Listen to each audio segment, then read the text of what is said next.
The lonely millionaire went to the blind date in his friend's place, but he didn't imagine that she had also been switched. Before we start the story, leave in the comments which city you're watching from. And at the end, don't forget to rate this story from 0 to 10. Enjoy the story, everyone. Nora Sullivan pushed open the door of Seattle's fanciest restaurant with the same energy of someone about to make a monumental mistake. And she was. She just didn't know it yet. The place was exactly the type of establishment that made Nora want to run away. Crystal chandeliers, waiters who looked like they were born in tuxedos, and a menu probably written in Latin just to intimidate normal people. She looked down at her own shoes, the only ones without holes in her closet, and took a deep breath. "Tessa Ramirez, you'll pay for this," she muttered under her breath. 40 minutes earlier, her friend and coworker had called in absolute panic. Her voice sounded like someone being chased by invisible bees. "Nora, I need you. It's a matter of life or extreme embarrassment." "Tessa, what did you do?" "I set up a blind date, and I can't go." Nora closed her eyes. "Why not?" "Because I found out he's a vegetarian." "So what?" "Nora, I work at a community center that has barbecue every Saturday. I post pictures of ribs on my profile. My bio literally says, Barbecue Queen. He's going to cancel me before dessert." It was completely absurd logic, but Tessa had the gift of turning any simple situation into a disaster worthy of a documentary. So, somehow that Nora still didn't fully understand, she ended up agreeing to go in her place. "Just so he doesn't get stood up," Nora repeated to herself as she crossed the dining room. "Just to be polite. Just to—" She stopped. At the reserved table, table 12, as Tessa had specified 8 times, sat a man. But not just any man. He wore a dark suit that probably cost more than Nora's car. He had a jawline so defined it looked like it had been sculpted by someone very angry at stones. And his eyes, heavens, his eyes were the kind that made a person forget their own name. Nora swallowed hard. Right, she thought. The vegetarian is good-looking. Tessa is a coward. On the other side of the table, Elias Montgomery was having the worst day in an already impressive sequence of bad days. 3 hours earlier, his assistant Jade Thompson had stormed into his office with the subtlety of a Category 5 hurricane. "You're going to dinner tonight," she announced, tossing a blazer over his chair. "I'm not going." "Yes, you are." "Jade, I have reports to Elias." She crossed her arms. "The board wants you to seem human. Humans have dinner. Humans socialize. Humans don't spend 18 hours a day staring at spreadsheets like they're poetry." "Spreadsheets can be poetic," Jade blinked. "You just proved my point." The dinner was supposedly for networking, an important connection for Montgomery Industries' public image.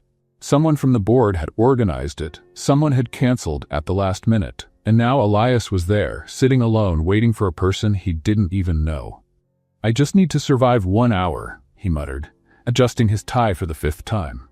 1 hour, and then I go back to the spreadsheets." That's when he looked up and saw her. A woman was walking toward the table. Brown hair pulled back in a way that seemed too casual to be accidental. A simple dress that somehow drew more attention than all the sparkle in the restaurant. And a look that seemed simultaneously tired and ready for a fight. Elias felt something strange in his chest. It was probably the tie being too tight. Probably. Nora reached the table and smiled, the polite smile she reserved for meetings with bureaucrats. "Hi," she said, pulling out the chair. "You must be the date, the blind date. That's it." Elias frowned. "Blind date?" "Yes, the dinner that was set up." "I thought this was a networking meeting." Nora blinked. "Networking?" They stared at each other. The silence lasted exactly 4 seconds, but felt like an eternity. Nora felt her face heat up. Elias felt his tie tighten even more. "Wait," Nora said slowly. "Who set up this dinner with you?" "Someone from my company's board. I don't even know who, to be honest. My assistant organized everything." "And you came? Why?" "Because apparently I need to seem more human." He paused. Those were the exact words. Nora let out a laugh, a real laugh, not the polite kind. "Let me guess," she said, "you weren't supposed to be here." Elias stared at her. "You weren't supposed to be here either, were you?" The recognition was instant. Nora threw her head back and laughed. Elias, for the first time in months, felt the corners of his mouth rise against his own will. My friend panicked because she found out the guy was a vegetarian, Nora explained, wiping away a tear of laughter. She works at a place that does barbecue. Her social media bio says, "Barbecue Queen." She thought she'd get canceled. Canceled for eating meat? Tessa has a very intense relationship with ribs. Elias let out something that could be classified as a restrained laugh. And you came in her place? So the guy wouldn't get stood up, who apparently isn't even you, who also wasn't supposed to be here. Nora took a deep breath. This is a disaster. A complete disaster, Elias agreed. They looked at each other again. So, Nora said, we were both switched. We're at a table that wasn't ours, and neither of us has any idea what's happening. Seems like an accurate summary. And now what? Elias looked at the menu, then at Nora, then at the menu again. Well, he said slowly, we're already here. The restaurant is expensive, and I really need to seem human to someone. Nora raised an eyebrow. Are you suggesting we pretend this catastrophic blind date is real? I'm suggesting we at least eat before we run away. She considered for a moment. Okay, she finally said. But only because I haven't had dinner at a place like this since... Never. I've never had dinner at a place like this. Elias nodded, trying to hide the fact that, for the first time in a long while, he didn't want to be anywhere else. The waiter appeared with the silent grace of a very well-trained ghost. May I bring the appetizers for the couple? We're not a couple, they both said at the same time. The waiter didn't move a muscle. Appetizers for the two separate individuals who coincidentally share a table? That's right, Nora confirmed. Exactly that. When he walked away, Elias leaned forward slightly. Do you always respond to waiters like that? Only when I'm nervous, Nora paused. Or on accidental dates with strangers in expensive restaurants. Does that happen often? It's literally the first time in my life. So you're nervous. Nora opened her mouth to deny it, but something in his look made her stop. There was a kindness there, hidden beneath layers of expensive suit and rigid posture. A genuine curiosity. She sighed. I had a long day, she admitted. A long week. A long month, actually. What do you do? I coordinate a community center in Greenwood. You know, workshops for kids, programs for seniors, neighborhood events. She hesitated. It's important, at least to me. Elias watched her. Her shoulders carried an invisible weight. He recognized it because his own shoulders did the same thing. It sounds important, he said. Really? Nora looked up, surprised by the sincerity. It is, she murmured. But it might end soon. A big company wants to tear down the building to build who knows what. Probably another luxury condo. Something crossed Elias's face, a shadow too quick for Nora to notice. That's complicated, he said, his voice slightly different. Complicated is an elegant word for I'm losing the battle of my life. She laughed again, but this time the sound was different. Tired. Elias felt the urge to say something, anything that could lighten that weight. But before he could speak, the waiter reappeared with two plates that looked like edible works of art. Appetizers, he announced, positioning the plates with surgical precision. For the two separate individuals. Nora looked at her plate, then at Elias, then at the plate again. This is a leaf, she said. A very pretty leaf, but still, a leaf. Elias almost choked. It's a sophisticated appetizer. It's a leaf with drops of something. Balsamic reduction. Drops, Nora repeated, of something. The waiter cleared his throat and disappeared with wounded dignity. Elias stared at her, trying to maintain his composure. Do you always criticize food like that? Only when I'm mentally paying for what I can't really afford. She stabbed the leaf with her fork. But since you're footing the bill for this date not date, I'll pretend I'm impressed. I appreciate the consideration. You're welcome. They looked at each other for a second longer than necessary, and then, without warning, they both started laughing. Not a polite laugh. A real laugh. The kind that makes your stomach hurt and your eyes water. Nora couldn't remember the last time she had laughed like that. And Elias didn't even know he was still capable of it. The waiter returned with two menus the size of encyclopedias. Nora opened hers and froze. The words seemed to have been written by someone who hated normal people. Do you know what an ancestral root consommé with concept foam is? She asked. Elias looked at his own menu. Concept foam isn't food. It's an existential crisis. Nora stifled a laugh. And look at this one. Carpaccio of marine memories. Memories. Of fish. Maybe the fish had an interesting childhood. She closed the menu firmly. I'm going to order the most normal thing there is, if there is one. Good luck. The waiter reappeared, pen at the ready, expression of someone about to judge every life choice they'd made. Have you decided? Nora pointed to a random line. This one. Excellent choice. And you, sir? Elias hesitated. The same. 2 autumn whispers with truffle tears.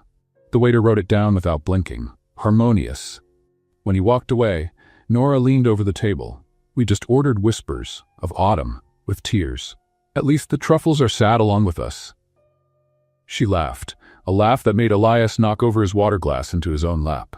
The liquid spread as if it had a will of its own. Elias froze, looking at the growing stain on his suit pants that probably cost more than Nora's monthly rent.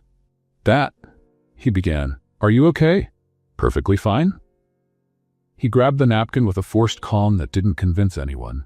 This happens all the time. Spilling water on yourself? Demonstrating that I'm human.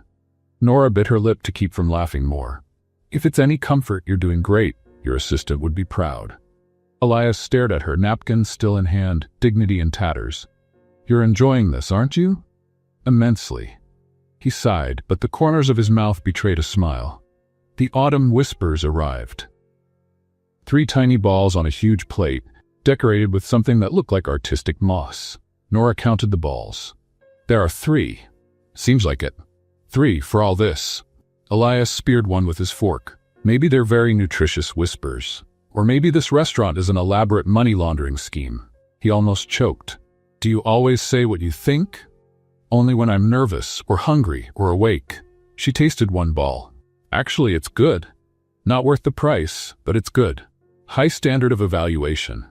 I coordinate a community center. Our food standard is didn't cause food poisoning. Anything above that is luxury. Elias watched her as she ate, the relaxed manner, the brutal honesty, the complete lack of interest in impressing him. It was refreshing and slightly terrifying. Why do you do it? He asked. The community center. Nora paused, fork in the air. Because someone needs to do it. That's not a real answer. She studied him for a moment, as if deciding how much of herself to reveal to a handsome stranger in an absurd restaurant. I grew up in a neighborhood like that, she finally said. Without many resources, community centers were everything. Art workshops, homework help, a safe place when home wasn't. She shrugged. I wanted to be that place for other kids. Elias said nothing, but something in his look changed, a softness that wasn't there before. And you? Nora turned the tables. Why do you need to seem more human? Because apparently I scare people. You don't scare me. You're clearly an exception, or you're not as scary as you think. They stared at each other. The restaurant seemed to get quieter, the other tables more distant. Nora felt something strange in her chest, a curiosity that didn't ask for permission. What did you dream of being, she asked, before you became? What you became? Elias hesitated. The question caught him off guard, like a gentle punch. Architect, he admitted. I wanted to design buildings that made people feel at home. And what happened? The family business happened. Nora tilted her head. You don't seem happy about it. I didn't say that. You didn't have to. The silence stretched between them, not uncomfortable, but charged. Elias felt the armor he'd worn for years develop cracks he didn't know how to fix. The community center, he said, changing the subject. You mentioned it might close. What's happening? Nora sighed, and the lightness of the previous moment evaporated. A corporation wants the land, expansion plans, urban development, the usual. They have lawyers, money, political connections. She played with her napkin. And we have hope, which doesn't pay bills. Have you tried to fight it? I'm trying. There's a public hearing in a few weeks. I'm going to present a revitalization project I developed with the community. She laughed, but the sound was bitter. They'll probably ignore it, like they ignored all the other times. Elias felt his stomach sink. Something about her story bothered him in a way he couldn't fully identify. What's the name of the company? Montgomery something. Industries, I think. Nora shrugged. All these conglomerates have similar names. The world stopped. Elias felt the air leave his lungs. His face must have changed because Nora frowned. Are you okay? You went pale. I'm fine. His voice came out strange. Just the autumn whisper didn't sit well. Do you want water? No, He tried to smile, failed miserably. I just need a moment. Montgomery Industries, his company. The expansion project he had signed without reading properly, trusting the board's reports. The building that would be demolished. Her community center. The waiter chose that moment to reappear. Dessert? Nora looked at Elias, worried. I think we'll skip it. As you wish. When he walked away, Nora leaned in. Hey, are you sure you're okay? Elias stared at her. This extraordinary woman who fought for the impossible, who laughed at pretentious menus, who made him want to be better than he was. This woman whose life he was about to destroy without knowing it. I'm fine, he lied. And for the first time that night, Nora didn't believe him. The cold Seattle air greeted them like an elegant slap. Nora crossed her arms and Elias pretended he wasn't shivering inside his water-soaked suit. They were at the restaurant door, and neither of them moved. So, Nora said. So, Elias repeated. The silence stretched for 3 seconds that felt like 3 hours. It was an interesting date, she tried, considering neither of us was supposed to be here. Technically, it was the most honest date I've ever had. How so? No expectations, no prepared lies, no script, he shrugged. Just 2 substitutes eating autumn whispers. Nora laughed. When you put it that way, it sounds almost poetic. Poetic and expensive. Very expensive. They looked at each other again. The streetlight cast strange shadows on Elias's face, and Nora noticed he had almost invisible freckles on his nose. Details she shouldn't be noticing. Details she couldn't stop noticing. I should, she began. Yeah, me too. Neither finished the sentence. Elias's phone buzzed in his pocket. He ignored it. It buzzed again and again. On the 4th time he sighed and looked at the screen. 7 messages from Jade. The GPS says you're still at the restaurant. It's been an hour and a half already. Elias Montgomery, are you socializing? Who are you and what did you do with my boss? If you don't answer in 30 seconds, I'm going to assume you were abducted. 20 seconds. I'm calling the police. He typed quickly. I'm alive. Don't call the police. The response was instant. Proof of life. Send a photo. Nora watched his expression change from irritation to resignation. Problem? My assistant. She tracks my phone. That's slightly scary. She says it's preventive care. Preventive care is vitamin C. That's surveillance. Elias put away his phone. Jade has a very particular definition of professional boundaries. Apparently. The phone buzzed one more time. Elias didn't even look. She's going to continue, Nora observed. Until I get home, probably. You have an interesting life. I have an assistant with control issues. It's not the same thing. Nora took a step toward the street, then stopped. Elias made a motion to say goodbye, but the words got stuck. The space between them seemed to shrink without anyone moving. Hey, Nora said, her voice lower. Thank you. For the night, for the autumn whispers, for pretending this wasn't completely strange. It was completely strange. I know, but it was a good strange. Elias stared at her. She was too close now, or maybe he had moved closer without realizing it. The wind messed up her hair, and he had to fight the urge to brush it away from her face. Nora. Yes? He opened his mouth. Closed it. Opened it again. The right words didn't exist, or they existed, but he didn't have the courage to say them. How to explain that the night had been the best in years? How to say that she made him feel things he was sure he had permanently shut off? How to confess that his company was about to destroy everything she loved? Good luck, he finally said. With the community center, with the hearing. Her eyes lost some of their brightness. That wasn't what she expected to hear. Thank you, she murmured. The moment shattered like thin glass. Nora stepped back, then another step. I'm going to that way. She pointed vaguely to the left. Right, I'm going the other way. Right. Neither moved. We're not going, Nora observed. Seems like we're not. Why aren't we going? Elias swallowed hard. I don't know. It was a lie. He knew exactly why. And from the way she looked at him, Nora did too. But sometimes the truth is too heavy for a restaurant sidewalk at 10 at night. Bye, Elias, she said, using his name for the first time. The sound did something strange to his chest. Bye, Nora. She turned and started walking. He stood still, watching, unable to move. 10 steps, 20, 30. Nora didn't look back, and Elias didn't call her back. On the opposite sidewalk, far enough not to be seen, Nora finally stopped. She took a deep breath. The cold air filled her lungs, but didn't erase the warm feeling that refused to go away.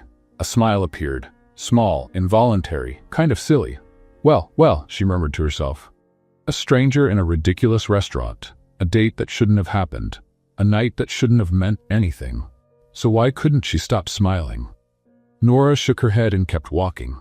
She'd probably never see him again. Didn't even know his last name, didn't have his phone number. It was just a funny story to tell Tessa tomorrow. That's all. It had to be just that.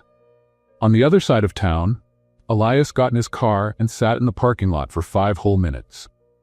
His phone buzzed nonstop. Jade, obviously. He ignored it. Something had changed that night. Something he couldn't name, but felt like a crack in concrete. Small, almost invisible, but impossible to ignore.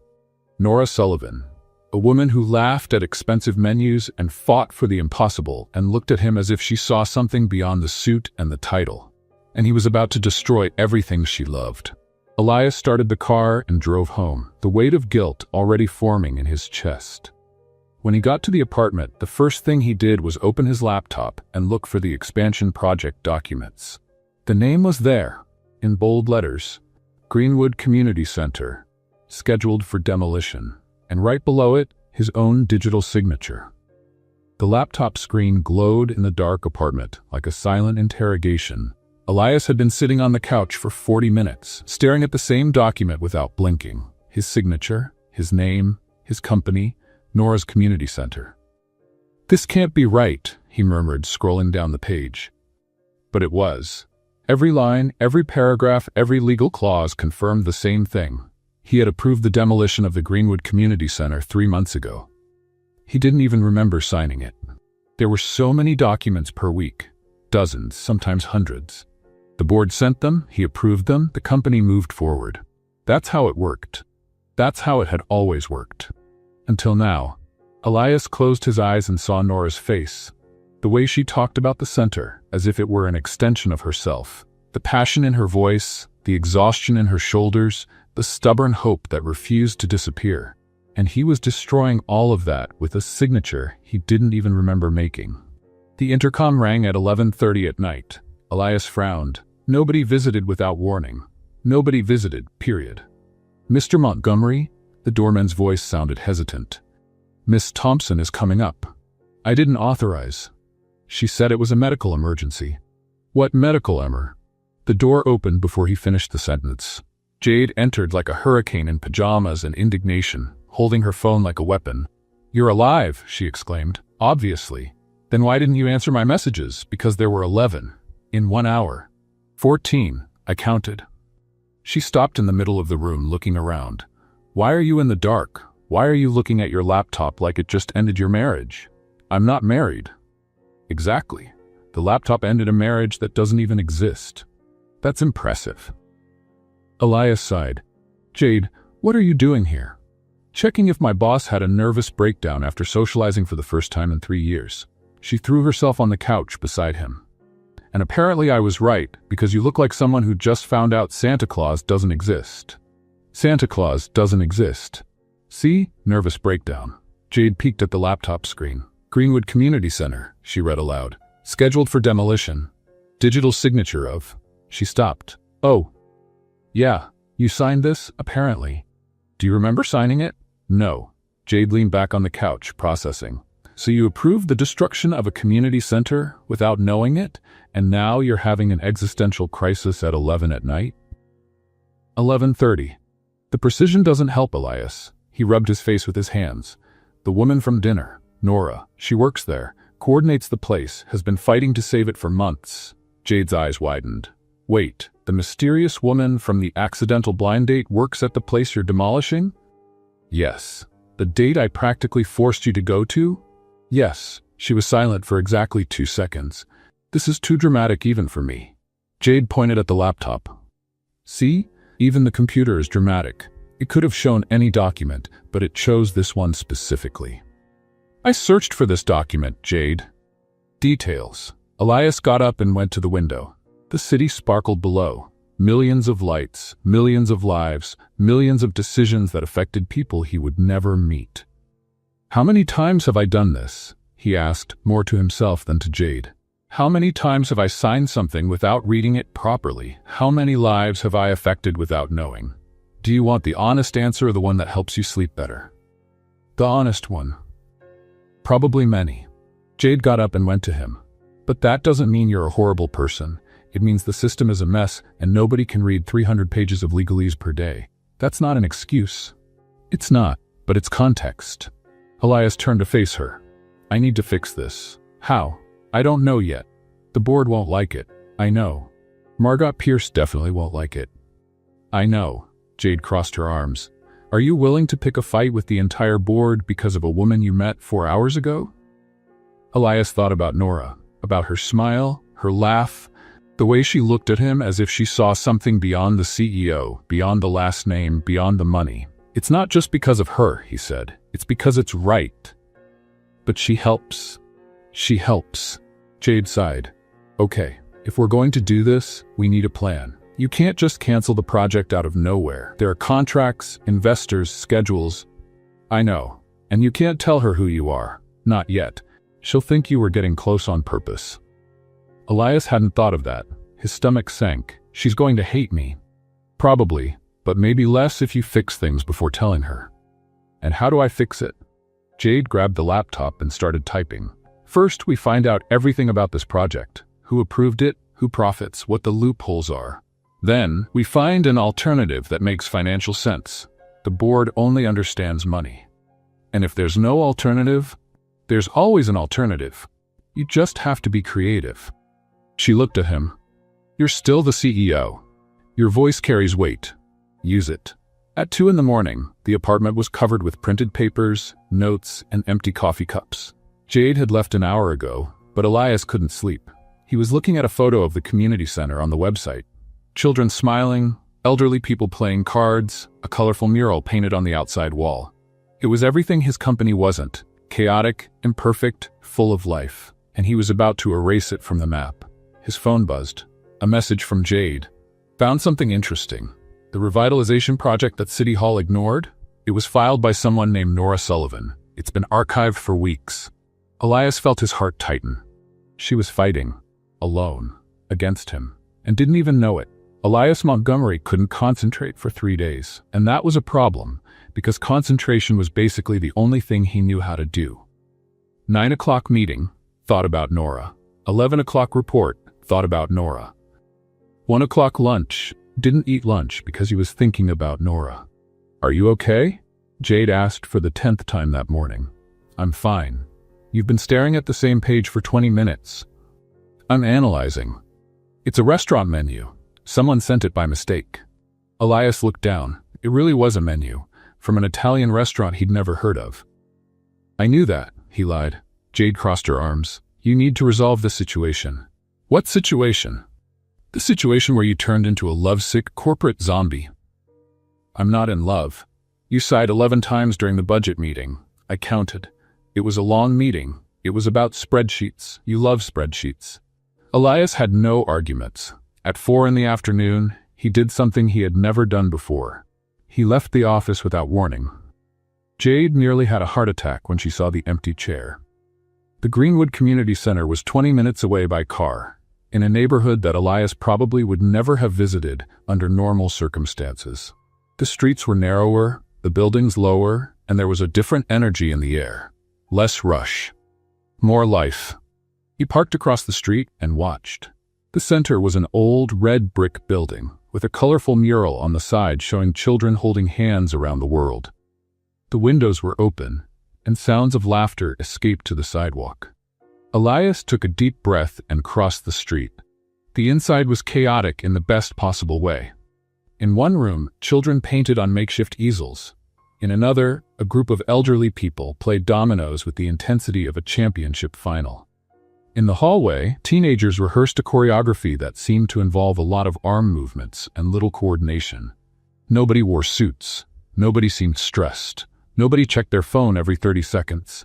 It was like another planet. Are you lost, young man? Elias looked down. A girl of approximately 7 years old stared at him with the authority of a miniature CEO. Not exactly, he said. You look lost. And serious. Are you the serious computer guy? What? The teacher said a serious computer guy was coming to fix the internet. She assessed him from top to bottom. You look serious, and you smell like an office. Elias didn't know if he should be offended. I'm not the computer guy. Then why are you here? Good question. I'm getting to know the place, he tried. Why? Because someone told me it was special. The girl considered the answer. It really is special. There's a snack at 4:30. Do you want to stay for the snack? Elias ended up staying for the snack. It wasn't exactly what he had planned, but the girl, whose name was Sophia and who had very strong opinions about everything, basically dragged him to the activities room. The snack was cookies with juice. The cookies were clearly homemade and slightly burnt. The juice was from a box. It was the best meal Elias had had in weeks. Did you like it? Sophia asked. Very much. Miss Martha made them. She burns everything, but we pretend it's good because she's nice. That's very kind. It's strategy. If we complain, she stops making them, and burnt cookies are better than no cookies. Elias laughed. A real laugh, the kind that came from deep down. You're very smart, Sophia. I know. That's when he saw her. Nora was in the next room, helping a group of children with a science project that involved a lot of cardboard and even more tape. She wore a center t-shirt and jeans, her hair pulled back in a messy bun, and was laughing at something one of the children had said. Elias froze. She was even more beautiful like this, in her element, surrounded by the chaos she loved, completely unaware she was being watched. His heart did something strange. A leap, a stumble, something hearts normally shouldn't do. Do you know Nora? Sophia asked, following his gaze. Sort of. She's the best. She taught me how to make a baking soda volcano. It made a huge mess. Sophia smiled at the memory. It was amazing. Elias kept watching. Nora crouched down to be at a child's level, explaining something with infinite patience. Then she got up and ran to help an elderly person who had knocked over their domino pieces. Then she went back to the science project, all in a continuous flow of movement and care. It was exhausting just to watch, and she did that every day, by choice, out of love.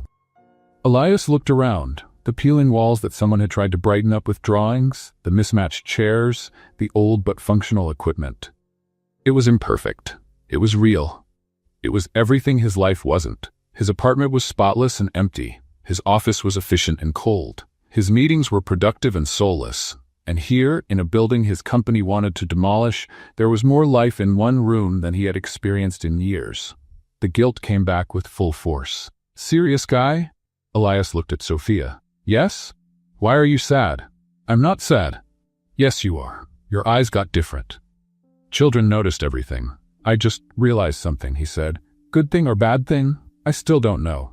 Nora lifted her head and looked in his direction. Elias felt panic rise up his spine. She was going to recognize him. She was going to ask questions. She was going to find out everything. But before their eyes met, he turned and walked quickly toward the exit. Hey, serious guy, Sophia shouted behind him. Are you coming back? Elias stopped at the door. He looked back one last time. Nora was standing now, looking toward the hallway with a confused expression, as if she had sensed something. He didn't answer Sophia. He just left, his heart heavy, his decision made. He was going to fix this, whatever it took, even if she never knew it was him. The meeting room at Montgomery Industries had floor-to-ceiling windows, furniture that cost more than cars, and an emotional temperature below zero. Elias was sitting at the head of the table, surrounded by 12 board members who looked at him like sharks evaluating prey. Margot Pierce occupied the chair to his right. Strategic position, calculated smile. The Greenwood project is on schedule, she announced, going through the slides. Demolition is scheduled for 6 weeks from now. Everything is planned. Elias took a deep breath. I'd like to propose a review. The silence that followed could freeze coffee. Review? Margot raised a perfectly drawn eyebrow. The project was approved 3 months ago. By you, by the way. I know, but I recently visited the site and... Visited the site? Another board member, a man named Henderson, leaned forward. Why? To understand the real impact of the demolition. Margot let out a short laugh. Elias, we have impact reports. They were done by professionals. Reports don't show children learning to paint. They don't show elderly people who depend on that space to socialize. They don't show... Sentimentality, Margot cut him off. That's what you're describing, and sentimentality doesn't pay dividends. The vote was quick and brutal, 10 in favor of demolition. 2 against, Elias and a woman named Chen, who seemed as surprised as he was to be on the same side. The decision has been made, Margot said, closing her folder. The eviction notice will be sent today. Elias felt his stomach sink. Margot, if we could at least postpone. Postponing costs money. Money that shareholders expect to see earning returns. She stood up, adjusting her impeccable blazer. You're the CEO, Elias, but the board governs. Remember that. She left, and the others followed, leaving Elias alone in Seattle's most expensive meeting room. Jade appeared at the door 2 minutes later. I heard through the wall, she said. The walls are soundproof. I put my glass against them. Old technique, very effective. Elias almost laughed. Almost. The notice is going to be sent today, he said. I know. She's going to receive it today. I know. And I couldn't stop it. Jade sat in the chair next to him. You tried. That counts for something. It doesn't count for her. On the other side of town, Nora Sullivan was having a strange morning. Not strange in a bad way, just different. She had woken up thinking about the dinner from a week ago, about the mysterious man who had shown up at the wrong table, about his smile when she criticized the autumn whispers. And for some reason, she couldn't stop. You're smiling at your coffee, Tessa observed, entering the center's small kitchen. I'm not. Yes, you are. It's weird. You never smile before 10. Nora took a sip, trying to seem normal. I'm just in a good mood. Why? Did something happen? No. Liar. Did something happen at the dinner you went to in my place? Nothing happened. Tessa narrowed her eyes. Nora Sullivan, you met someone. I didn't. You met someone. Tessa, for the love of... Who is he? What's he like? Did you exchange numbers? Are you going to see him again? Nora sighed. We didn't exchange numbers. I don't know his last name, and I'll probably never see him again. That's the saddest and most romantic thing I've ever heard. It's not romantic, it's just a funny story. A funny story that makes you smile at your coffee at 8 in the morning. Nora had no arguments. Sophia appeared in the kitchen doorway, dragging a backpack that seemed to weigh more than her. Nora, did the serious guy come back? Nora frowned. What serious guy? The serious computer guy. Except he wasn't the computer guy. He came yesterday, ate cookies with me, and then ran away. Tessa and Nora exchanged glances. What was he like? Nora asked. Tall, in a suit, smelled like an office. Sophia thought, and he kept looking at you from far away. I think he likes you. Nora's heart gave a leap she preferred to ignore. It must have been some inspector, she said, more to herself. Inspectors don't eat burnt cookies, Tessa observed. Maybe he was a hungry inspector. Sophia shrugged. He said someone told him this place was special, and that he wanted to get to know it. Nora felt something strange in her chest, a foolish hope that made no sense. It couldn't be him. There was no way it could be him. Could there? The mailman arrived at 11:43. Nora was in the middle of an origami workshop when Tessa appeared at the door, her face pale, holding an envelope. Nora, she said, her voice strange, you need to see this. The envelope had the Montgomery Industries logo. Inside, a 3-page letter that basically said, you have 60 days to vacate the building. Nora read it once, twice, 3 times. The words didn't change. No, she murmured. No, no, no. Tessa came closer. Nora, I filed the project. I did everything right. Her voice broke. For a moment, just a moment, Nora Sullivan collapsed. Her shoulders curved, her eyes filled, and the weight of months of fighting fell all at once. Tessa hugged her without saying anything. It lasted exactly 30 seconds. Then Nora pulled away, wiped her eyes, and took a deep breath. Okay, she said, her voice firm again. Okay. Nora, you don't have to. The public hearing is in 2 weeks. We still have time. But the notice, it's a piece of paper. Papers can be contested. Nora picked up the envelope and placed it on the table. They want a fight? They'll get a fight. Tessa watched her, impressed. What are you going to do? Nora smiled, not a happy smile, but a determined one. I'm going to make them regret underestimating Greenwood. Tessa tried to help the only way she knew how. You can do it, Nora. You're strong. You're a social justice warrior. Nora stared at her. What was that? A motivational speech. It was terrible. I know, but it's what I've got. Despite everything, Nora laughed. And somewhere in the city, Elias Montgomery looked out the office window, not knowing he had just declared war on the only woman who had made his heart beat differently in years. The Seattle City Hall auditorium hadn't seen this many people since the paid parking controversy in 2019.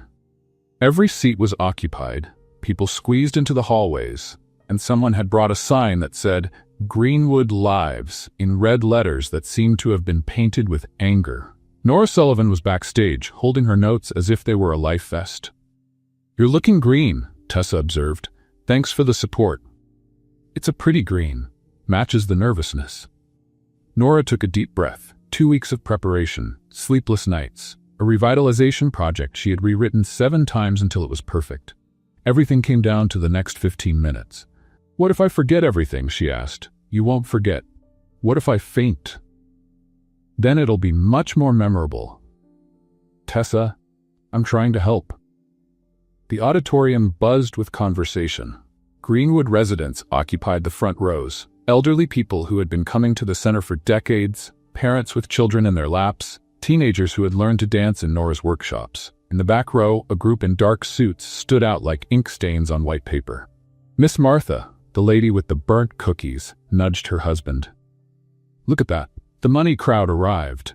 These rich folks think we're scenery," he grumbled. "Poor neighborhood decoration.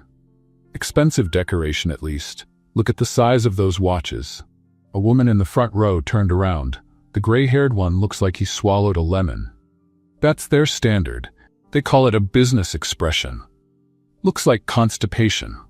Muffled laughter ran through the rows. The hearing mediator, a man named Peterson, who seemed to have been born bored, banged his gavel. "Order, please. We will begin the public hearing on the future of the Greenwood Community Center." He adjusted his glasses. First presentation, Nora Sullivan representing the community. Nora walked to the podium. Her legs were shaking. Her heart was racing. 200 pairs of eyes watched her. She looked at her notes, then at the audience, then at her notes again, and then she did something she hadn't planned. She put the papers in her pocket. "I prepared a speech," she began, her voice firmer than expected. It had statistics, financial projections, impact studies, all very technical and impressive. Pause. "But you didn't come here for numbers. You came because Greenwood is your home." A murmur of approval ran through the room. 12 years ago, I was a child who had nowhere to go after school. My mother worked 2 shifts. My father had left, and the community center gave me a place. She looked at Miss Martha. "It gave me people who cared. It gave me hope that I could be more than my circumstances." Miss Martha discreetly wiped her eyes. "Today, 300 children use our space every week.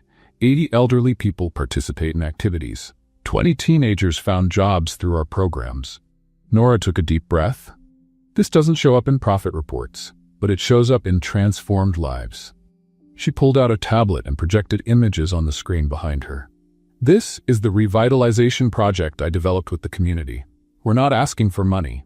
We're only asking that you don't destroy what took us decades to build." The images showed the renovated center, vibrant colors, expanded spaces, community garden, technology area for young people. "We can make this work. We just need a chance." Nora fell silent. The silence lasted 3 seconds. Then the audience exploded in applause. Peterson banged his gavel repeatedly. "Order, order." It took a full minute for the noise to die down. "Impressive presentation, Miss Sullivan." He consulted his list. "Now, the floor goes to the representatives of Montgomery Industries." The atmosphere changed instantly. Margot Pierce stood up from the back row, smoothing her blazer as if preparing for battle. She walked to the podium with the confidence of someone who had already won before starting. "Thank you, Mr. Peterson." She smiled, a smile that didn't reach her eyes. Miss Sullivan's presentation was emotional, moving even. The word sounded like an insult, but business doesn't run on emotion. It runs on numbers. Margot projected her own slides. "The Greenwood land is valued at $12 million. The development project will bring 500 jobs to the region. Tax revenue will increase by—" "Taxes don't hug children," someone shouted from the audience. "Order." Peterson banged the gavel. Margot continued, unmoved. "The revitalization project presented by Miss Sullivan is admirable, but financially unfeasible. Who would pay for the renovation? Who would cover the operational costs? Hope doesn't pay bills. Nora felt her stomach sink. Montgomery Industries is committed to Seattle's progress, Margot concluded. And progress, sometimes, means leaving the past behind. She returned to her seat, leaving a heavy silence in the air. Peterson cleared his throat. We will now open for questions from the City Council. If I may, Margot interrupted, I'd like to present our final documentation. Signed contracts, pending approvals, demolition schedule. She handed a thick folder to the mediator. I believe this concludes the discussion. Nora felt the floor disappear. The residents murmured, restless. Miss Martha was crying openly now. Tessa gripped Nora's hand tightly. The documentation appears to be in order, Peterson said, leafing through the pages. If there are no formal objections? It's not over, Nora said, her voice firm despite the desperation. The community has the right to respond. We have lawyers reviewing the clauses. We have... Miss Sullivan. Margot interrupted her with false kindness. You fought well, but some battles simply cannot be won. The auditorium fell silent. Nora looked at the faces around her, hope turning into defeat, faith draining away. This was it. They had lost. Then the back doors opened with a crash. And Elias Montgomery walked in. Elias Montgomery was standing at the auditorium entrance, and the world seemed to have frozen around him. 200 heads turned at the same time. Murmurs exploded like sparks. Margot Pierce went so pale she looked like she had seen a ghost, which in a way was true, the CEO himself. There, without warning. This wasn't on the schedule, she hissed to the lawyer beside her. I know. Why is he here? I don't know. In Elias's pocket, his phone buzzed. A message from Jade. I just saw from GPS that you entered City Hall. What are you doing? He ignored it. Another message. Elias Montgomery, if you're about to do something dramatic, at least warn me so I can prepare the press release. Ignored again. Third message. Act natural. For God's sake, act natural. He almost laughed. Natural was the last thing he could be at that moment. Nora Sullivan couldn't breathe, couldn't think, couldn't do anything but stare at the man walking down the center aisle of the auditorium as if the entire place belonged to him. It was him, the man from dinner, the man with the autumn whispers, the man who had made her laugh for the first time in months and then disappeared without a trace. And he was Montgomery, Tessa whispered beside her, eyes wide. Nora, he's a Montgomery. The Montgomery. The floor seemed to disappear. The serious computer guy. The man Sophia said watched her from afar. The stranger who wanted to get to know the place because someone said it was special. It was him. It had been him all along. And now he was there, walking toward the stage, probably to deliver the final blow. Elias felt every pair of eyes like needles. The walk to the front of the auditorium seemed to last forever. His shoes made a ridiculously loud sound in the silence. Someone coughed. A child asked, Mommy, who's the man? And the mother told her to be quiet. Margot recovered from her surprise and intercepted his path. Elias, she said quietly, smiling for the cameras while speaking through her teeth. What do you think you're doing? My job. Your job is to support the board. My job is to lead the company, which, as far as I know, still has my name on it. He walked around her and kept going. Margot stood there, mouth open, not knowing how to react. In the audience, Miss Martha nudged her husband. Think they're gonna fight? I hope so. I brought popcorn. You brought popcorn to a public hearing? It's been in my pocket since the movies yesterday. Elias reached the podium. Peterson, the mediator, looked like he was about to have a nervous breakdown. Mr. Montgomery, this is a public hearing. You can't just... I'm the CEO of the company involved in the dispute, Elias said calmly. I have the right to speak. Well, technically, but the protocol? The protocol allows interested parties to speak. I'm an interested party.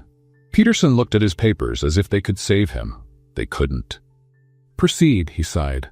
Elias turned to the audience and met Nora's eyes. She was in the third row, pale, lips parted, a mixture of shock and something else. Something that looked like betrayal. He swallowed hard. Busca na web. My name is Elias Montgomery, he began, his voice echoing through the auditorium.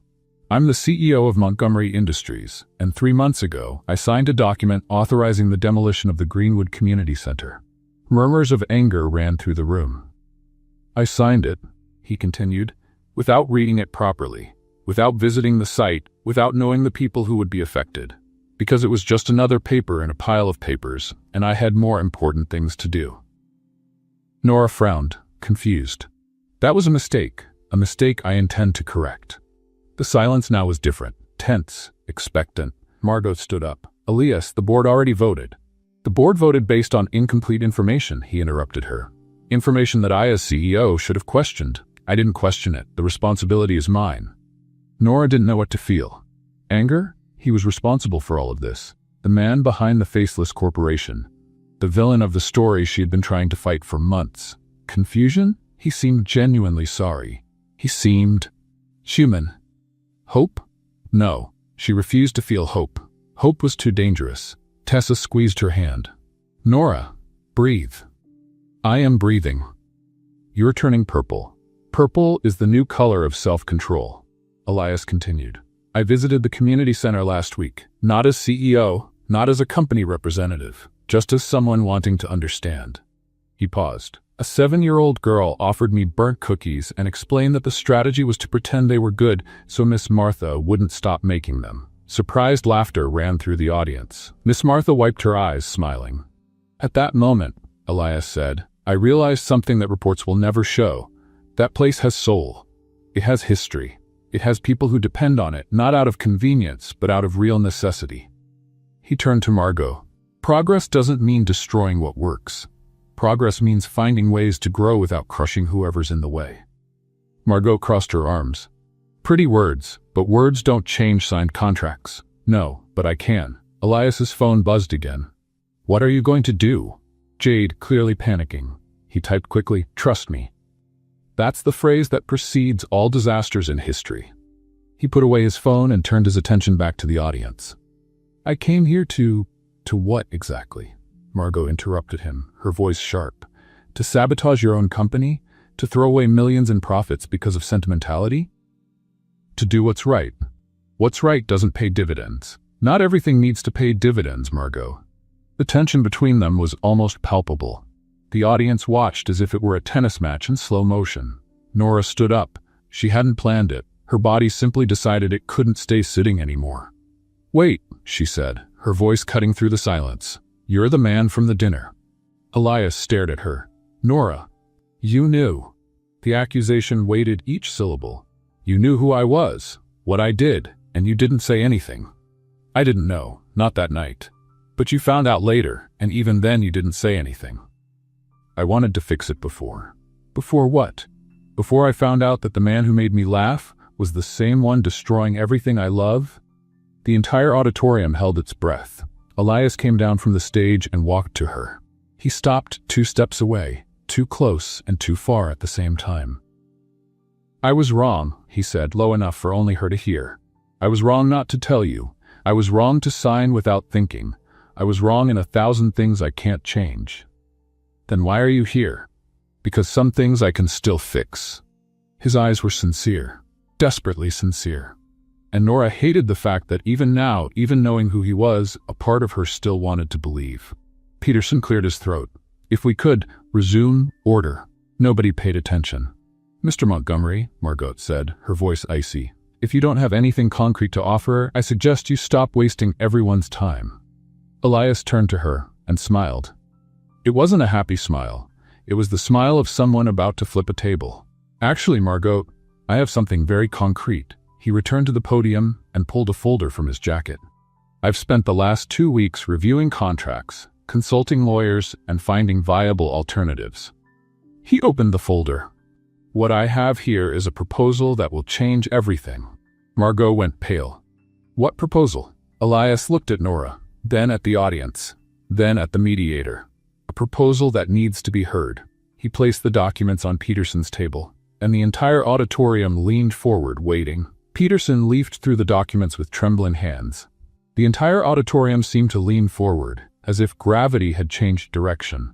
Margot Pierce was tapping her foot on the floor, a nervous tic she would never admit to having. This is ridiculous, she whispered to the lawyer beside her. He can't just show up with a folder and change everything. Technically, Mrs. Pierce, he is the CEO. I know he's the CEO. I helped put him there. So technically. Shut up. Elias cleared his throat and took the microphone back. What's in these documents, he said, his voice firm, is a proposal to reallocate funds. Instead of demolishing the Greenwood Community Center, Montgomery Industries will finance it. The silence lasted half a second. Finance it how? Someone shouted from the audience. Fully. 100% of the revitalization project developed by Miss Sullivan. Another half-second of silence, then chaos. Did he say 100%?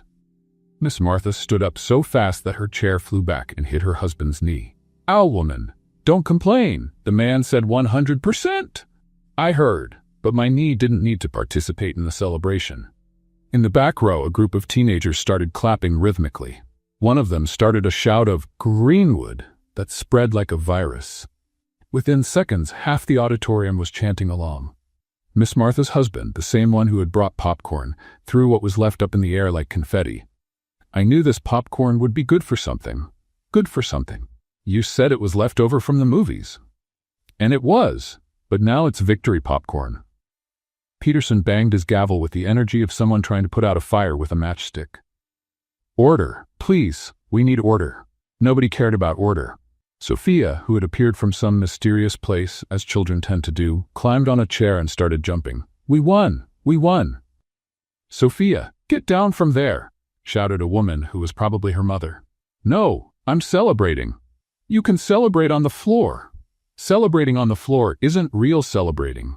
Margot crossed the aisle and stopped in front of Elias, her eyes flashing. You can't do this, she said through her teeth. The board approved the demolition. There are contracts, investors, schedules. There are also fund reallocation clauses for community development, Elias responded calmly. Article 7, Section 3, Paragraph 12 of the corporate bylaws. As CEO, I have the authority to activate these clauses unilaterally. Margot blinked. You memorized the bylaws? I memorized the useful parts. This is a coup. This is leadership. Similar words, different meanings. Jade, who had managed to get into the auditorium during the chaos, appeared beside Elias holding her phone like a weapon. Press release in 3, 2, 1, sent. She smiled. Done. Now it's official, and it's on all the news sites. Margot turned purple. You did what? My job, Mrs. Pierce. They call it public relations. In the middle of the crowd, Nora Sullivan still hadn't moved. Tears were running down her face without her noticing. Around her, people were celebrating, shouting, hugging each other, but she seemed to be inside a bubble of silence. The center was saved. Her project would be funded. Years of fighting, sleepless nights, doors slammed in her face, ignored emails, lost hearings. It had all been worth it. And the person responsible was the man she had met at an accidental dinner. The same man who had spilled water on his own lap trying to look confident. The same man who 2 weeks ago was her faceless enemy. She didn't know if she wanted to hug him or send him to hell. Maybe both. Tessa appeared out of nowhere and hugged her hard enough to break ribs. Nora, we did it! Tessa, can't breathe. That's secondary. We're saved. I'm going to pass out. Tessa released her, but only a little. You're crying, she observed. I'm not. Your face is wet. It's emotional sweat. That doesn't exist. It does now. Elias managed to get through the crowd and stopped in front of Nora. The world around them continued celebrating, but between the two of them, the air became strangely still. Hi, he said. Hi, she responded. Pause. So, Nora continued, wiping her face with the back of her hand, you just saved my community center. Technically, I canceled the destruction I'd authorized myself. It's more undoing a mistake than saving. Still. They stared at each other. Tessa, realizing she was in the way, moved away discreetly, but not before giving Nora a thumbs up that was anything but discreet. I'm still angry with you, Nora said. I know. You lied. I omitted. It's different. No, it's not. You're right. It's not. Nora crossed her arms. And now, what happens? Now we work together on the revitalization project. If you want. Work together. Yes, you and me. That's the idea. The man who almost destroyed my center and the woman who almost had a nervous breakdown trying to save it? Elias shrugged. When you put it that way, it sounds like a terrible idea. Because it probably is. Probably. Pause. But I have good ideas for the technology area, he added. And you clearly need someone who knows how to use spreadsheets. Nora almost laughed. Almost. Are you trying to convince me with spreadsheets? Is it working? Maybe. Miss Martha appeared out of nowhere and hugged them both at the same time. "You two, my heroes, come have dinner at my house." "Miss Martha, you don't need to. I insist. I'll make my special cake." Elias and Nora exchanged glances. "Is the cake burnt too?" Elias whispered. "Everything she makes is burnt," Nora whispered back. "It's a tradition." "I see. Pretend it's good?" "Survival strategy." Miss Martha dragged them toward the exit, completely ignoring Peterson, who was still trying to officially close the hearing. "The session is anyone listening to me?" Anyone? Nobody was. Outside City Hall, the Seattle night sparkled with the city lights. Nora stopped on the steps and took a deep breath. The cold air filled her lungs, and for the first time in months, she didn't feel the weight of the world on her shoulders. Elias stopped beside her. "Thank you," she said, without looking at him. "For what? For fixing your mistake?" "It was the least I could do. It was more than most would do." They stood in silence for a moment, watching the Greenwood residents descend the stairs in celebration. "So," Elias finally said, "we're going to work together." "Seems like it. Do you still want to punch me?" Nora considered the question, just a little bit. "I can live with that." She finally looked at him. And despite everything, despite the anger, the confusion, the whirlwind of emotions, she smiled. "Don't push your luck, Montgomery." "Never, Sullivan." And as they descended the stairs together, Nora realized something she didn't expect. For the first time in a long while, she was excited about the future, even if that future included the most complicated man she had ever met. The meeting table at the community center had never seen so much tension over a paint color. Nora held a teal-blue sample as if it were the most precious thing in the world. Elias held a charcoal-gray sample with the conviction of someone defending a noble cause. Between them, a cardboard mock-up of the revitalization project awaited its fate. "Blue," Nora said. "Gray," Elias said. "Blue conveys warmth. Gray conveys sophistication. This is a community center, not a law office. Law firms use black. Gray is sustainable technology." Nora narrowed her eyes. "Are you trying to turn my center into a commercial for your company?" "I'm trying to keep it from looking like an aquarium." "Aquariums are cool. For fish." Tessa, sitting in the corner of the room pretending to work, raised her hand. "Can I suggest a third option?" "No," they both said at the same time. She lowered her hand. "Got it. Continue the marriage."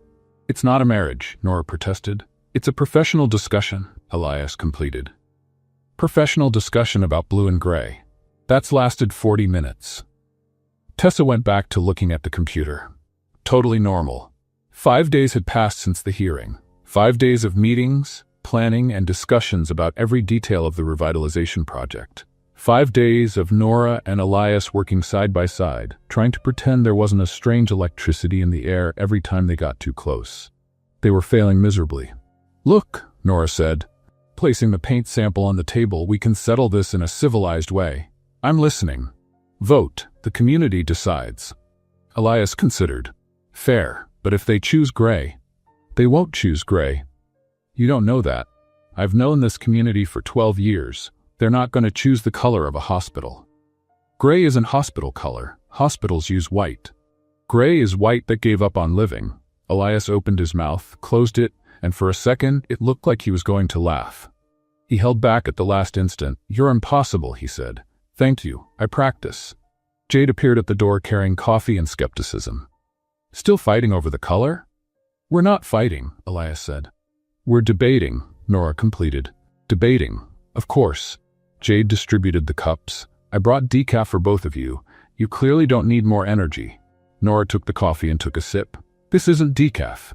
"No, but the faces you made were worth the lie." Elias stared at her. "You just admitted you lied."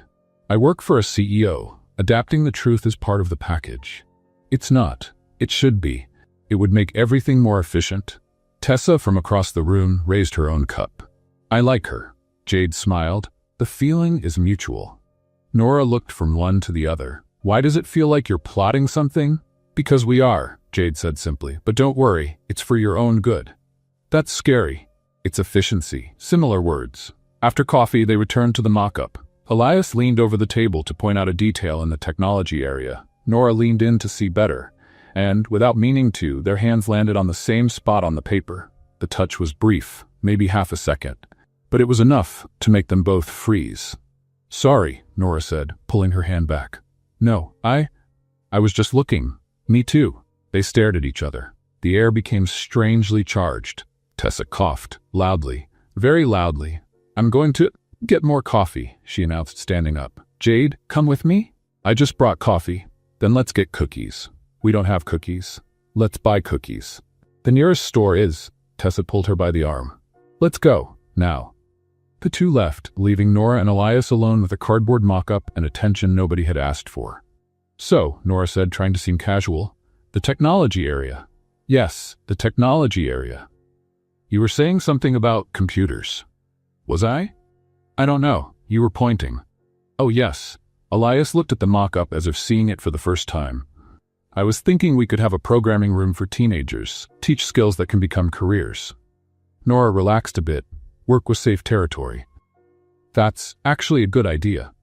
"You sound surprised." "I am surprised. Your ideas usually involve more gray." "This one doesn't involve gray." "That's why it's a good idea." Elias rolled his eyes, but he was smiling. They worked in silence for a few minutes. It was strange, Nora thought, how silence with him wasn't uncomfortable. With most people, silence meant awkwardness. With Elias, it just meant being together, which was disturbing for reasons she refused to analyze. "Can I ask you something?" Elias said suddenly. "Depends on the question. Are you still angry with me?" Nora stopped writing. The question was too direct to ignore. "I don't know," she admitted. "Sometimes yes, sometimes no." "Fair. You lied to me." "I omitted." "Which is a type of lie." "I know." He sighed. "I wanted to tell you, that night at dinner after you talked about the center, I wanted to tell the truth." "Why didn't you?" "Because you were going to hate me, and I didn't want you to hate me." Nora studied him. He seemed genuinely sorry, not the rehearsed kind that rich men did when they got caught. The real kind. The kind that weighed on the chest. "I don't hate you," she finally said. "You don't?" "No. But I still don't know if I trust you." Elias nodded. "That's more than I deserved." "Probably. You don't make things easy, you know that?" "Why would I make it easy?" He laughed, a low, surprised laugh. "Fair. Very fair." Tessa and Jade returned 40 minutes later, carrying cookies they had clearly bought just to have an excuse. "We're back," Tessa announced. "We brought supplies." "You took almost an hour," Nora observed. "The line was long." "What line? The store is 2 blocks away." "A spiritual line of reflection about cookies." Jade nodded solemnly. "Very philosophical." Nora and Elias exchanged glances, the kind of look that said, they think we don't notice what they're doing. But neither commented. By the end of the day, the mock-up was almost complete. The technology area had space for 20 computers. The art room had large windows for natural light. The community garden had spiral-shaped beds. And the wall color still hadn't been decided. "Vote tomorrow," Nora said, putting away the materials. "The community decides." Agreed. "And when they choose blue, you can't complain. When they choose gray, you can't either." "They won't choose gray. You're very confident." "I'm realistic." Elias grabbed his own briefcase and walked to the door. He stopped, his hand on the doorknob. "Nora?" "Yes?" He hesitated. It seemed like he wanted to say something more, something important. But the words didn't come. "See you tomorrow," he finally said. "See you tomorrow." The door closed. Nora stood still, looking at the empty space he had left. "Are you okay?" Tessa asked. "I am." "You're making a face like you're not." "A face like what?" "Like someone who's falling for the wrong guy and trying to pretend they're not." Nora opened her mouth to deny it, closed it, opened it again. "I'm not falling for him." "Okay, I'm not."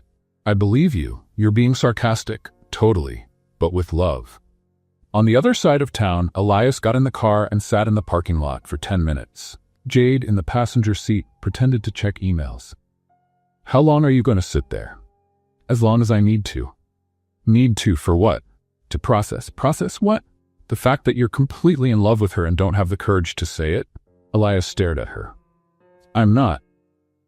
"Elias, I've known you for 6 years. You've never argued over a paint color in your life. You don't care about colors. You once approved an entire office in beige because whatever." He had no arguments. "She still doesn't trust me," he said quietly. "So what?" "What do you mean, so what?" "Trust is important. Trust is built. You're building it." "And if I can't," Jade sighed, "then at least you tried." But something tells me she's as scared as you are. Elias looked out the window. The Seattle lights sparkled on the horizon. You think so? I know so. Women know these things. That's a stereotype. It's a universal truth. Now start this car before I freeze. That night, on opposite sides of the city, two people stared at the ceiling, unable to sleep. Thinking about the same thing, the same person, and the terrible fear that what they felt was too real to ignore. The vote for the color had begun, and to the surprise of both Elias and Nora, the community chose green. Not blue. Not gray.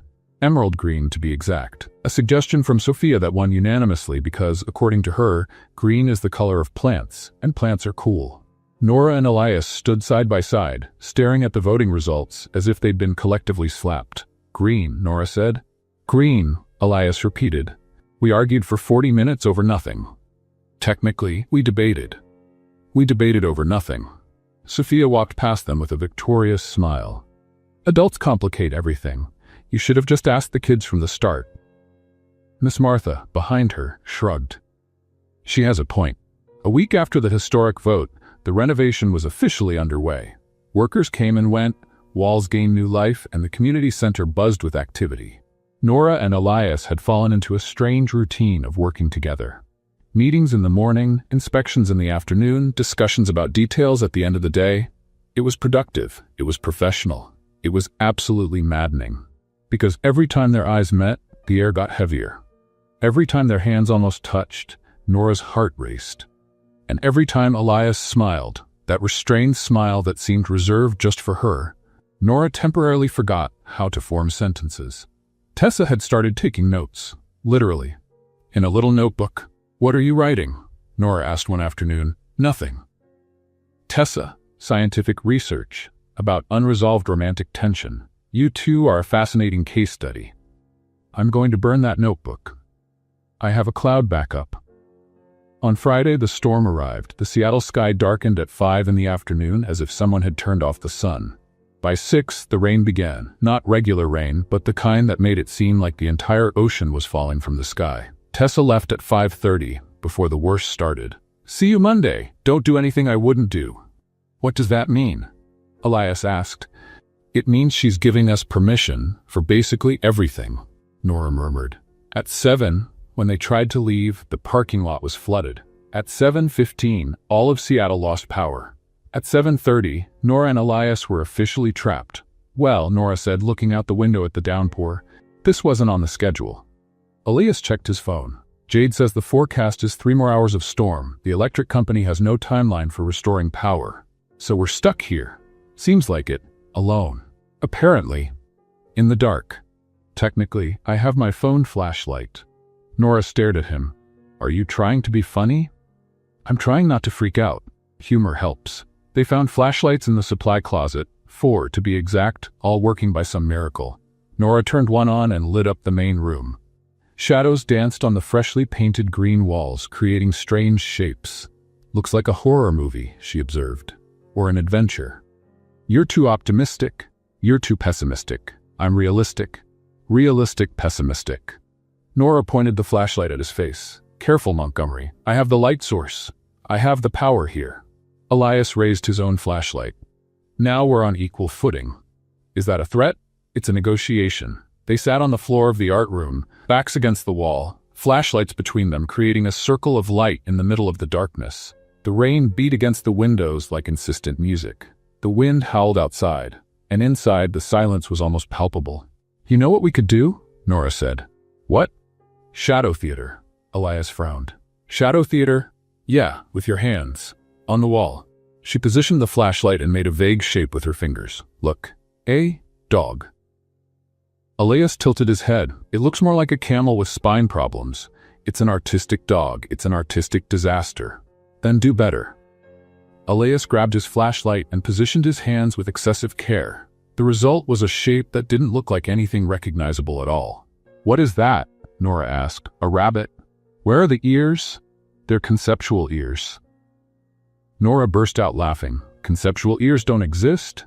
They exist on my rabbit. Your rabbit looks like a potato with depression. Elias tried to keep his composure, but laughter escaped. Low at first, then looser. Nora joined in, and for a moment the two of them sat there, laughing at poorly made shadows while the storm roared outside. When the laughter subsided, the silence that remained was different. Softer, more intimate. "Can I tell you something?" Elias said, his voice low. "Depends on what it is. I've never done this before." Shadow theater? Being stuck in a storm with someone. He paused. Being stuck anywhere with someone, actually. My life has always been very controlled. Schedules, meetings, appointments, everything planned months in advance. Nora watched him. The flashlight made soft shadows on his face, softening the angles, revealing something more vulnerable underneath. "That sounds lonely," she said. "It is." He didn't hesitate. "It's very lonely. Even surrounded by people, even in crowded meetings, even at events with hundreds of people. I've always felt alone, like I was on the outside of a window, looking at a party I wasn't part of." Nora's heart tightened. "Doesn't money help?" Elias laughed, but the sound was sad. "Money complicates things. You never know if people like you or what you can give them. After a while, you stop trying to figure it out. It's easier to stay alone than to risk it." The rain kept falling. The wind kept howling. But inside, something had changed. "I'm afraid to trust," Nora said suddenly. Elias looked at her. "After my father left, after watching my mother destroy herself trying to hold everything together alone, I learned that people leave, always, so it's better not to expect them to stay." "That's very sad. It's reality. It doesn't have to be." Nora turned her face to look at him. He was closer than she'd realized, or maybe she had moved closer without noticing. "How do you know?" "I don't know. But I want to believe that some people stay. The right ones, the ones who are worth it. And if they don't stay, then at least you tried. At least you really lived, instead of just watching through the window." The silence stretched. The flashlights created their own world around them, a cocoon of light in the middle of the darkness. Nora realized she was holding her breath. "Elias?" "Yes?" "What are we doing?" He didn't answer with words. Instead, he raised his hand and touched her face. A light touch, almost a question. Nora closed her eyes. When his lips met hers, it was as if the storm outside had gone silent, as if the entire world had stopped to make room for that moment. The kiss was soft at first, hesitant, two people too afraid of hurting or being hurt. But then it was as if all the barriers they had built simply crumbled. Nora felt tears in her eyes and didn't know if they were from joy or fear or relief, maybe all three. When they separated, they stayed with their foreheads touching, breathing the same air. "That was," she began. "Yes," he agreed. "We should.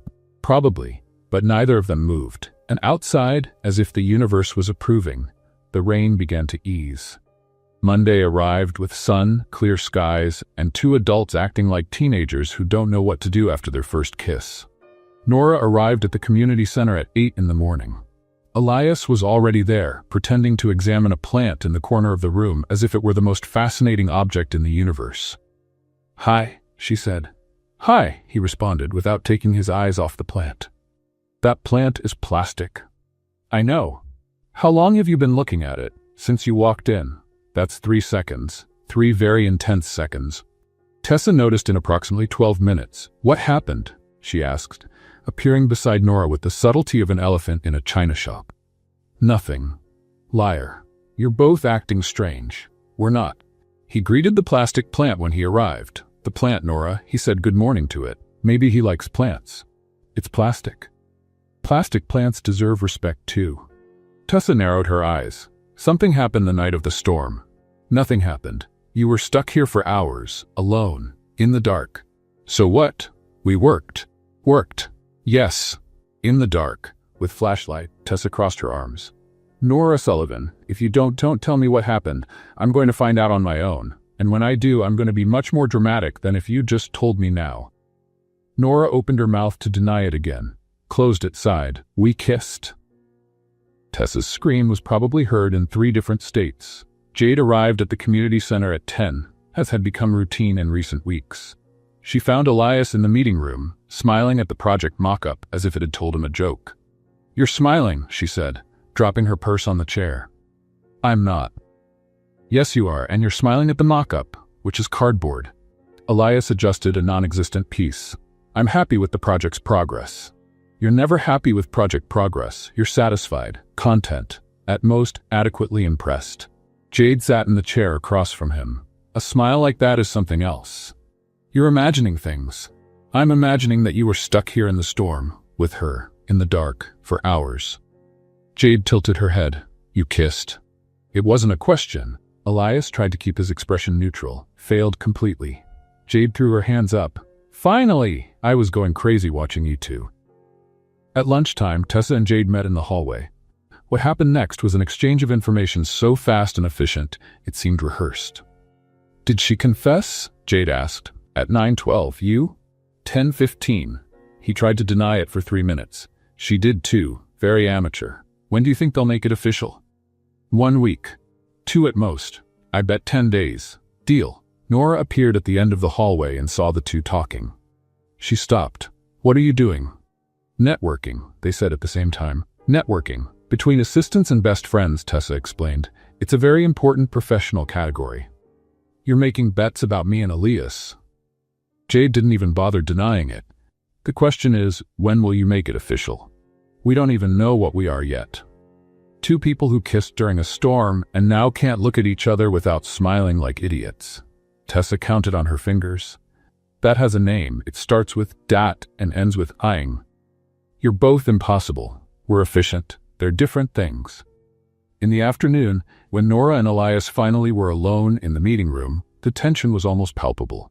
So, Nora said. So, Elias repeated. We should talk about the kiss. Yeah. Silence. It was a good kiss, Elias finally said. Nora felt her face heat up. It was. But it complicates things. It does. We work together. We do. And the project is important. Very important. More silence. But I want to do it again, he said quietly. Nora looked up. What? The kiss. I want to do it again, if you want to. She opened her mouth to answer, but the door burst open. Margot Pierce entered as if the place belonged to her. What a lovely scene, Margot said, her eyes sweeping the room. The CEO and his project coordinator. Elias stood up. What are you doing here, Margot? I came to bring news. The board met yesterday, extraordinarily. She smiled, the kind of smile that didn't reach her eyes. We're reviewing the decision about the community center funding. Nora felt the floor disappear. You can't do that, she said. It's documented, approved, underway. Documents can be reviewed, approvals can be revoked, especially when the CEO is clearly making decisions based on personal interests. Margot, Elias said, his voice dangerously calm. Be careful what you're implying. I'm not implying anything. I'm observing facts. She took a step forward. The board wants a complete audit of the project. If we find any irregularities, any conflict of interest, the funding will be cut. When Margot left, Nora let herself fall into a chair. Can she do that? She asked. She can try. Elias sat beside her. But the project is clean. There are no irregularities. There's no conflict of interest. There is now. We kissed Elias. If they find out, there's nothing wrong with two people meeting during a project. For her there is. She's going to use this against us. Elias took her hand, a small gesture, but one that said a lot. Then we face it together. Nora looked at him. Together? Together. You and me, as a team. He paused. As more than a team, if you want. Is this a relationship proposal in the middle of a corporate crisis? It's the only kind of proposal I know how to make, apparently. Despite everything, the threat, the fear, the uncertainty, Nora laughed. You're ridiculous. Is that a yes? It's a let's survive this first and then we'll talk. Can I consider it a probably yes? You can consider it a shut up and kiss me before I change my mind. Elias didn't need to hear it twice. Tessa and Jade returned together 10 minutes later. They had clearly planned the timing. They found Nora and Elias holding hands, analyzing documents with the determination of two lawyers before a trial. Okay, Jade said slowly. What happened? You're too serious for people who just got together. Margot is trying to take down the project, Elias summarized. And you're holding hands because we also decided to date, Nora completed. Tessa blinked, then blinked again. Wait, both things at the same time? Crisis and dating? Efficiency, Elias said. Jade and Tessa exchanged glances. I like them together, Jade decided. They're crazy, but they work, Tessa agreed. Who won the bet? Nora asked. Nobody. You were faster than we expected. They worked until midnight, reviewing every document, every contract, every comma in the project. When they finished, They had a complete file against any accusation Margot could invent. And they had something more, a certainty that didn't exist before. "Ready for tomorrow?" Elias asked at the center's door. "No," Nora smiled, "but I'm going anyway. That's what I admire most about you. My stubbornness, your courage." He kissed her, softer this time, but no less meaningful. And Nora realized that, for the first time in a long while, she wasn't afraid anymore. Not of trusting, not of falling, not of loving. Tomorrow would be a battle, but at least it wouldn't be alone. The audit lasted 3 weeks. 3 weeks of reviewed documents, tense meetings, and Margot Pierce scouring every penny of the project as if she'd find hidden gold. She found nothing. Not a comma out of place, not a penny unexplained, not a shadow of irregularity. The final report arrived on a rainy Tuesday, and Elias read it aloud to Nora, Jade, and Tessa in the community center's meeting room. Project in full compliance with corporate and municipal guidelines. No evidence of conflict of interest. Recommendation: proceed as planned. Tessa let out a scream that probably scared birds within a 3-kilometer radius. "We won." "Technically, we didn't do anything wrong to begin with," Nora observed. "Details. A win is a win." Jade was already on her phone. "I'm sending the report to all board members, with a copy to Margot, in bold." "That's petty," Elias said. "That's poetic justice." Jade smiled. Similar words. Margot Pierce resigned from the board 2 weeks later. Officially, it was to pursue new professional challenges. Unofficially, everyone knew she had lost the war and preferred to leave before being pushed. Nora heard the news from Jade, who showed up at the center with non-alcoholic champagne and a smile that wouldn't fit on her face. "She's gone," Jade announced. "Cleared her desk last night. Didn't even say goodbye." That's... wow. Nora didn't know exactly what to feel. Is it over? It's over. The project is safe, the funding is guaranteed, and you two can date in peace without anyone trying to turn it into a corporate scandal. Elias appeared at the door, clearly already knowing the news from his relieved expression. "So," he said, looking at Nora, "looks like we survived. Looks like we did. What do we do now?" Nora smiled. "Now we build." 6 months later, the Greenwood Community Center had never looked so beautiful. The emerald green walls gleamed under the September sun. The community garden bloomed with tomatoes, sunflowers, and aromatic herbs. The technology room had 20 new computers, all occupied by teenagers learning programming. And the mural on the side of the building, painted by the neighborhood children themselves, showed hands of all colors holding the planet. The opening festival had attracted the entire neighborhood. Food stands occupied the street, closed to traffic. Live music played on a small makeshift stage. Children ran everywhere, and the smell of Miss Martha's barbecue spread through the air. Tessa was in the middle of it all, coordinating volunteers with the efficiency of a general.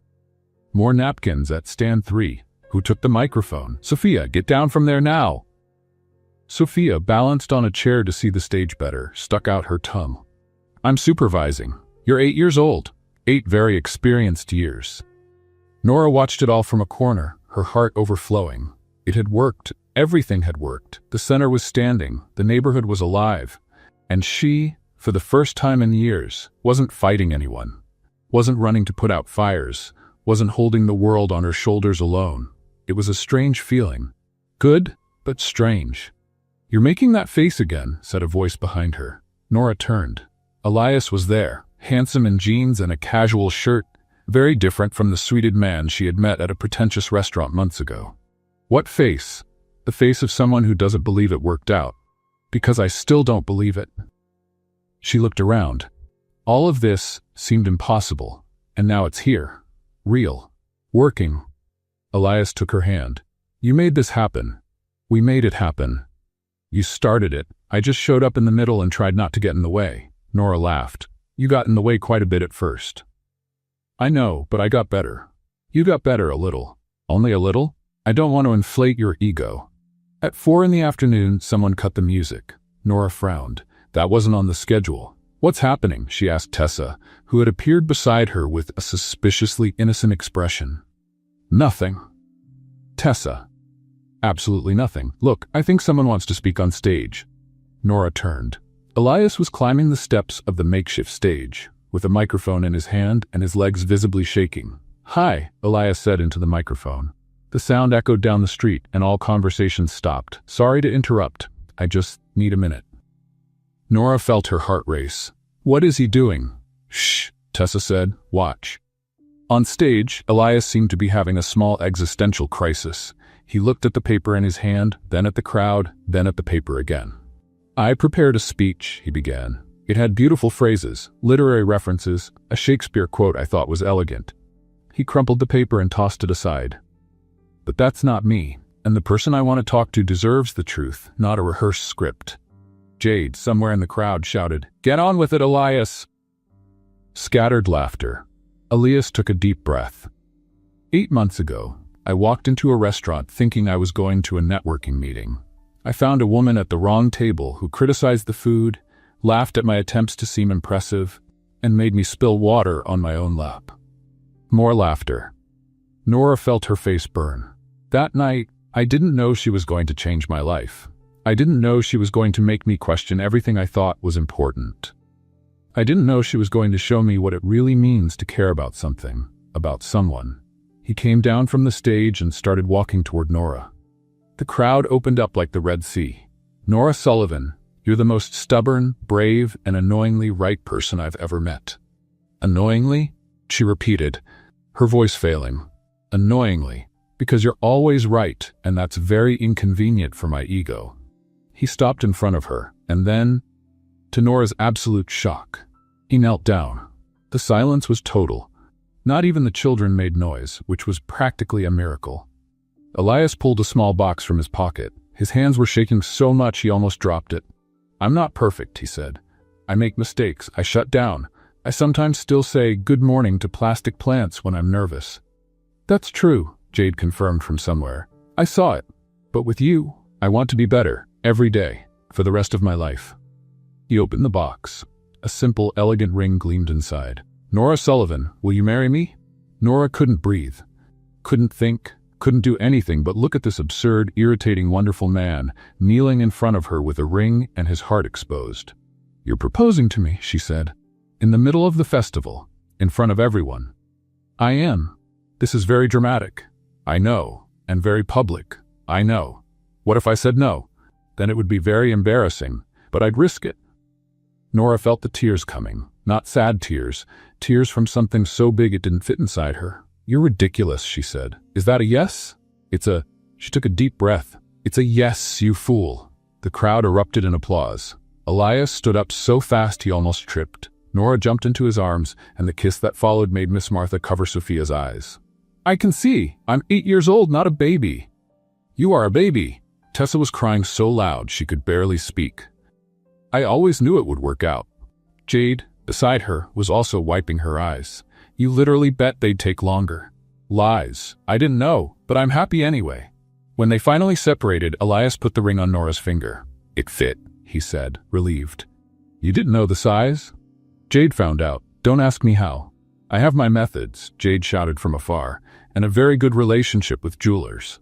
Sophia appeared out of nowhere, tugging at the hem of Nora's shirt. "I'm going to be the flower girl, right?" Nora looked down. "Sophia, we just got engaged. We haven't even set a date yet." "But I'm going to be the flower girl. Is that a question or a demand?" "It's a demand. I practice throwing flowers. I'm very good." Elias laughed. "I think you have a flower girl." "I think I don't have a choice." Sophia smiled, satisfied. Adults are slow, but they learn. The festival continued into the evening. There was more music, more food, more laughter. Miss Martha made a special engagement cake that miraculously wasn't burnt. Her husband swore it was a sign of good luck, and when the stars began to appear in the Seattle sky, Nora and Elias were sitting on the community center steps watching the neighborhood they had saved together. "So," Elias said, "what comes next?" Nora rested her head on his shoulder. "Now, we live." "That's it." She smiled. "Together." Elias kissed the top of her head. And there, under the festival lights and the Seattle stars, two substitutes who were never supposed to meet began the next chapter of a story neither of them expected to live. But that neither of them would trade for anything in the world. The end. If you were in Nora's place at that first dinner, would you have stayed or run away? Leave your opinion in the comments. On a scale of 0 to 10, what score would you give this story? Don't forget to subscribe to the channel and turn on notifications to receive more exciting stories like this one. See you in the next one.